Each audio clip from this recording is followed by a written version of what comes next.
So hello and welcome. आप देख रहे हैं TV9 भारतवर्ष पर मुझे लाइव, और रोज की तरह समय हो गया है बातचीत का, वो भी सबसे ज्यादा कंट्रोवर्शियल शो जो भी है बिग बॉस के बारे में। आज आपने देखा एपिसोड नंबर 3 बिग बॉस का, और आज का जो एपिसोड था उसमें केवल और केवल एक टास्क को लेकर घमासान दिखाई दिया। सबसे पहली बात कि टास्क ये जो दिया गया है बिग बॉस, और ये पहला टास्क है, ये आपको याद रखना है कि आज ये पहला टास्क हुआ है। सबसे पहला टास्क था, वो भी इसलिए कि जो फ्रेशर्स हैं, जो नए कंटेस्टेंट आए हैं, जिनको नाम दिया गया है फ्रेशर्स का,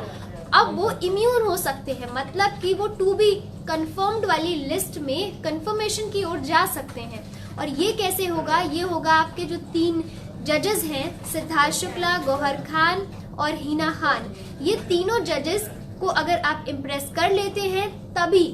आप इस टास्क से सुरक्षित हो सकते हैं और बिग बॉस के घर में भी एंट्री मार सकते हैं। तो टास्क कुछ ऐसे शुरू हुआ कि एक ज्वेलरी बॉक्स को लेकर के या एक खजाने को लेकर के, जो कि हिना खान के पास था, यानी कि रूप की रानी और चोरों का राजा वाला यहाँ सीन था कि सिद्धार्थ शुक्ला के पास जितनी भी लड़कियां थी उनके साथ उनको वो खजाना चोरी करना था बेसिकली। और जो गौहर खान थी वो सारे रूल्स एंड रेगुलेशन देख रही थी, लेकिन ये टास्क शुरू होने से पहले ही खत्म हो गया। बिग बॉस के मुताबिक उन्होंने फिर वापस से जो सामान चुराया था उसे वापस रख दिया गया। हिना खान रखवाली कर रही थी, वही हिना खान, और दूसरी बात गौहर खान को जितने भी लड़के थे उन्हें इम्प्रेस करना था, मतलब वो सारे लड़के इन दोनों रानियों को इम्प्रेस करेंगे और इम्यून हो जाएंगे। फिर एंड में यही रानियां और ये तीनों जजेस, बेसिकली तीनों लोग मिलके ही चूज करेंगे कि कौन इम्यून होगा, कौन टू बी कंफर्म्ड वाली लिस्ट में बाहर आएगा और कौन हिस्सा बनेगा बिग बॉस के शो का, और कौन घर जाएगा या फिर कौन नॉमिनेट हो जाएगा। बेसिकली ये जो पूरा टास्क था ये नॉमिनेशन को लेकर ही था,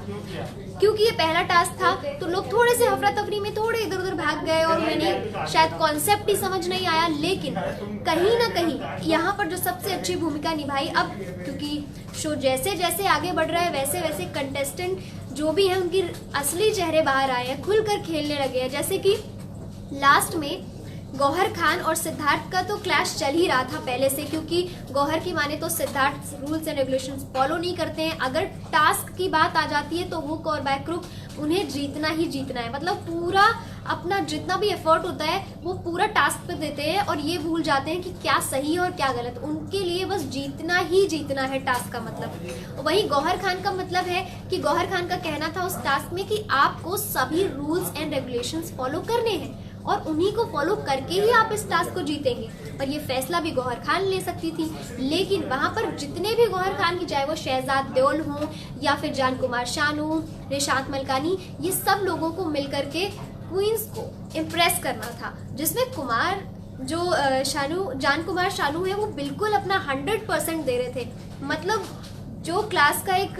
सबसे डिसेंट बच्चा होता है, जो टीचर का सारा कहना मानता है, आज वही बिल्कुल उसी तरीके का रेप्लिका दिखा जान कुमार शानू में कि उन्होंने सारे के सारे जो भी टास्क परफॉर्म, या फिर गौहर खान को पैम्पर करना हो कि चलो ठीक है कोई बात नहीं, अगर हमारे पास ज्वेलरी नहीं है तो क्या हुआ, हम फिर भी आपको इम्प्रेस करना कंटिन्यू रखेंगे। उनका मानना था कि ये गेम कंटिन्यू रहना चाहिए। वहीं पे निशांत मलकानी जो भी अपना आइडिया और एटीट्यूड लेके आए थे, अब वो देखना बंद हो गया, क्योंकि निशांत मलकानी बिल्कुल भी खुलकर खेल नहीं रहे हैं। शायद वो बहुत इमेज कॉन्शियस है और जो भी वो रियल लाइफ में है वो भी वो बाहर नहीं आ पा रहे हैं उसको लेकर के। तो निशांत मलकानी कहीं ना कहीं भी छुप के खेल रहे हैं। उनका मतलब ये है कि 2 हफ्तों की तो बात है और 2 हफ्तों बाद ये तीनों जजेस चले जाएंगे, तब हम खेलेंगे। लेकिन ऐसा है कि अगर आप ये 2 हफ्ते में अपना फेम गेम नहीं मेंटेन करके रखेंगे तो 2 हफ्ते बाद भी आपको इसी तरीके से खेलते हुए लोग देखेंगे फिर, और यही चीज है आपके नॉमिनेशन को इफेक्ट करेगी। और अगर आप पहले ही नॉमिनेट हो जाते हैं तो कहीं ना कहीं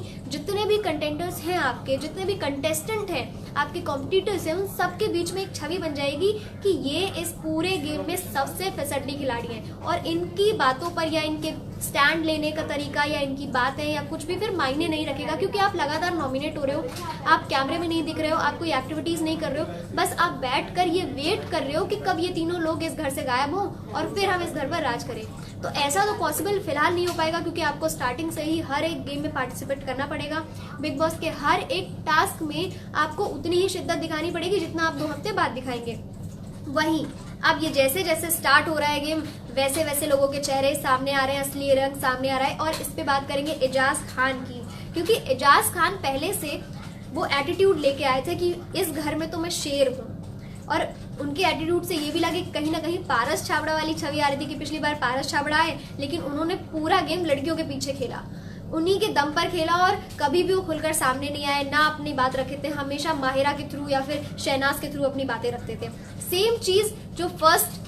2 एपिसोड्स में थी वो एजाज के साथ थी, लेकिन इस बार एजाज ने स्टैंड लिया, क्योंकि ये टास्क था, ये गेम था और ये नॉमिनेशन का था। अगर आप अपने लिए स्टैंड नहीं लेंगे तो वहां पर कोई भी आपके लिए स्टैंड नहीं लेगा, आपको खुद ही लड़ना है अपने लिए।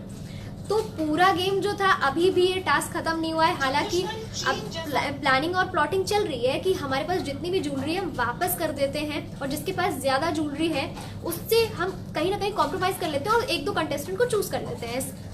क्योंकि हम सभी तो नॉमिनेट हैं। तो अगर कोई इम्यून हो सकता है तो क्यों नहीं, हम उस पर तो हेल्प कर ही सकते हैं। जैसे कि निकी तमोली, जो कि फर्स्ट सेकंड एपिसोड में बहुत ज्यादा दिखी, बहुत एंटरटेन किया लोगों को, लेकिन अभी